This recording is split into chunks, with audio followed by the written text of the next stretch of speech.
All right, everybody, welcome back to the That Was Shit podcast. You know what it is. We gonna rate this shit from 1 to 10. You know what it is. Jagger's lost his mind after the Fairview episode. You gotta forgive him. Never be the same again. Permanently damaged. I got some screws loose now. Yeah, well, what did we just watch, Jagger? What do you think? We watched the live-action Cowboy Bebop episode 1, and, like, it was shit. That was shit. But it was not that shit. That was shit. It wasn't that shit. It was closer to good than shit. It was above okay. It was above average. It was decent. It was cool. Like, I would say it was cool. Some cool moments. Spike was pretty sick. He was like smoking cigarettes all the time. They were eating peppers. What's his name? Jet was always talking about buying a doll for his daughter. I don't know if that's how it is in the anime. I know I watched the first season of the anime a while ago. I don't hardly remember it at all. But I don't know. Yeah, I feel like Jet was always talking about buying a doll for his daughter. I feel like they were really emphasizing that. They probably mentioned it like 5 times throughout the episode. There was this whole plot of the first episode where they're following these 2 people, and then at the end they just die. And it's like, okay, that was a whole episode of this plot that just went nowhere. And now who knows where it goes from there? Yeah, what do you think? When he was like, oh, I don't know if we should go after the syndicate. It's one of our rules, and he's like, I'm gonna break this rule to get my daughter this doll. And it's like, okay, like seems like a little bit excessive. I mean, considering you had this rule for your whole bounty hunter career, and now it's like, oh, but my daughter needs this doll. I don't know. Yeah. Also, Jet is a cuck. Yeah, Jet is a cuck. Yeah. He was at the police station or whatever, and there was the guy who was also there, and he was like, your ex-wife asked me to throw you a bone every now and again, and Jet was like you've been throwing her a bone? Yeah, like, that's a bad thing. Like, he's like the way you've been fucking my wife. You should be ashamed to be fucking my wife. You should be ashamed of yourself for fucking my wife, man. She's a whore. No, I mean, I should give some background. So I haven't seen the show, the animated show or anything. I know nothing about this series. So I'm completely fresh. I'm just going to judge it for this episode. You know, I have no biases, okay? No biases. Completely fresh. Yeah, and I mean, like, despite the fact that I have seen the anime way back in the day, I hardly remember anything about it. So okay. I feel like I'm not coming in with any bias either. Yeah. I mean, it was fine. I think overall it was fine. But like you were saying, yeah, that was a funny moment. I think the villains were really weak, but whenever Spike was on screen, it was good. And then we both had an issue with the soundtracking. We thought it didn't really fit this. It might have fit the anime better. We both said. Yeah, just all the space visuals and like spaceships and shit. It looked like the Star Wars prequels, and yeah, the jazz music just felt. Yeah. It just was not meshing. It just felt out of place. I felt like it wasn't really working. Yeah, it was like casual viewing. Like, hey, it's keeping it cash. Riding my spaceship. Yeah. I thought that the drugs were cool. Like, they put the drugs in their eyes, and then he went crazy. He like went all berserk. It's like a power up or something. I thought the sequence where he killed a bunch of people off the Molly was pretty sweet. Yeah, this show definitely advocates for drug use. It's big drug. They love Big Tobacco sponsors this show. Definitely big drug. And the eye drug. They love drugs in this show. Oh, and also, what's her name? Katarina. She has a superpower where she can just instantly drive vehicles out of nowhere, like in split seconds of like other scenes. Mm-hmm. So it's pretty crazy. Yeah. It's so weird. Like, they expanded a lot upon her. Like, they developed her character like, oh, she's pregnant. Oh, she's not actually pregnant. Yeah. Oh, she's like a pilot. Like, that's interesting. She can like fly spaceships even though she's just the daughter of this really rich man.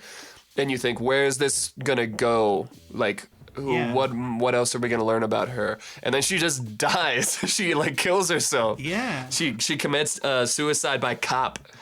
It was weird because it's like, how are they expecting to get there with all those cops there anyways? Like, even if that guy she was with was still alive, I don't know what it's, the eye drug guy, they still wouldn't have got, Asimov. yeah, they still wouldn't have got through all those fucking ships shooting at them. They shot the shit out of them. And also, why was that a twist that she wasn't pregnant? Like, who cares that she wasn't actually pregnant? Like, who was that twist for? Like, it wasn't like, oh no. Like, it was sort of interesting when we saw it, but she dies anyway. Like, we didn't really know why she was pregnant. I guess we assumed, like, okay, it's that guy's baby. But then they're just carrying a bunch of drugs, and you're like, okay. Yeah. Like, I'm intrigued, but then they just fucking die. So she gets game. that entire arc of the story is just, like, cut off. I just feel like all the pacing of the show, like, they were building some stuff up, and then they just, like, ended it. So it's like that whole thing didn't happen. The pacing was definitely weird, and I feel like the jazz music did not help. The pacing was very off sometimes. Some of the cinematography, like, was, I don't know, just a little lackluster. It was boring. Some boring still shots, and it's like I'm not saying I actually hate when shows cut back and forth between angles, but this show just held the fuck out of some angles, and it was like, okay, like, we get it, you're in a bar. It's funny because to me it felt like they were jumping back and forth between, like, these grand, like, spaceship shots, and then they're just like, oh, like, now we're just in fucking Cuba or something. Yeah. I would have liked a bit more backstory for the first episode. I feel like all the people we learned about, like, the first villain, he gets arrested, and all the other ones die, and it's just like everybody that you kind of started learning about died, or like, yeah, like, I feel like, yeah, we, like, learned more about the girl than the two main characters. Yeah. The only thing we've learned about Spike is that, oh, he was in love once, but something happened. And the only thing we've learned about Jet is that his wife divorced him, and his daughter's birthday is coming he up. really needs that doll. So he needs money. Yeah, he's like a deadbeat dad. He doesn't want to miss a birthday again. Yeah, I mean, also it's the idea that they're flying that fucking giant ship and they're, like, scrounging for funds, or, like, really struggling. It's kind of ridiculous. I don't know. It feels a bit off. Like, I don't know how do you afford gas and shit? I don't know. It just seems like you have a giant ship and you can't afford fucking a doll. Yeah, well, I guess that's what they were saying. Well, he was like, can't believe how expensive dolls are these days. But yeah, I mean, the cops, they're just shitty bounty hunters, and they destroy a bunch of shit when they capture people, so they don't earn any money. Yeah, which is like a weird rule. It's like, oh, you can't.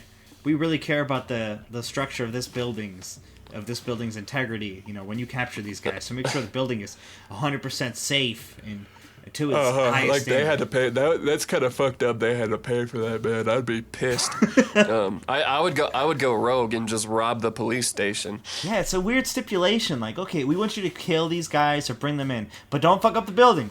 Make sure the walls are spotless. What do you rate it of 1 to 10? Like a 5.7, where it's like, yeah. That sounds right to me. I'm gonna hop on with that score. I give it the same. Yeah, and I think, if I had to guess, I think IMDb probably gave it a 6.5 for the first episode. I bet you they gave it like a 7. I think so. I bet you they gave it a 7. Yeah. I'll check right now. And then Rotten Tomatoes, I bet you the audience score was like a 50, and the critic score was probably like a 15. I bet you it was a 15. Episode 1 was exactly a 7 for the overall. The show got a 6.6 on IMDb. We both didn't think it was that bad, you know. Could have been a lot worse. It was Sorry, it looks like we're getting a call into the podcast. It looks like Lucas, our resident waifu expert, is calling in. Lucas, what do you have to say about this show? He's already defeated. Yeah, I'm very defeated right now. Cowboy Bebop live action remake. Thanks for calling in, Lucas. Good to hear from you. What do you think about the show? The show? What, your show or Cowboy Bebop? The live action Cowboy Bebop. Oh yeah, that's shit. I'd like to hear the other as It's well. very bad. a disgrace to media as a whole. Imagine making a live-action adaptation of any anime ever. Lose every bit of style, every bit of nuance, just for a cash grab. So, we have Netflix to thank for this steaming pile of garbage that does a disservice to the old show 100% with 1,000%. The makers of Cowboy Bebop live action, you should kill yourself now. Yeah, I don't know. I don't think it was that bad, Lucas. We actually disagree with that. But yeah. Yeah, it wasn't that bad, man. It wasn't that bad. I mean, you are the waifu expert, so maybe you know something that we don't. But I don't know. I was entertained. Yeah, I mean... It wasn't that bad. It wasn't that great, but it wasn't that bad, huh? Yeah, well, thanks for calling in, Lucas. We really appreciate the call. We accept calls into the podcast. Feel free to call our toll-free line in our description. And meanwhile... 1-800-that-was-shit. Yeah, 1-800-that-was-shit. Yeah, call that number. Yeah, see what happens. Rotten Tomatoes. Average tomatometer. Tomato meter. Whoops. 47%. Tomatometer. It's like, yeah, you stick it up your ass to figure out what score you got. Holy shit. 47% for the tomato meter and 59% average score. So 59% average audience score. So you're right on the ball, Jagger. You're nailing the ratings lately. Pretty close. Pretty close. Fucking close. So yeah, I mean, hopefully next time you guys recommend us shows to watch, they could be a bit more shitty, give us more to work with. This show was fine. It was fine. It was fine. Yeah, it was fine. But having said all that, thank you for listening. I would say it was shit. That was shit. That was shit. That was shit. That was shit. That was shit. That was shit. Yeah, that was shit. Oh, that was shit. Woke moment. That was shit. That was shit.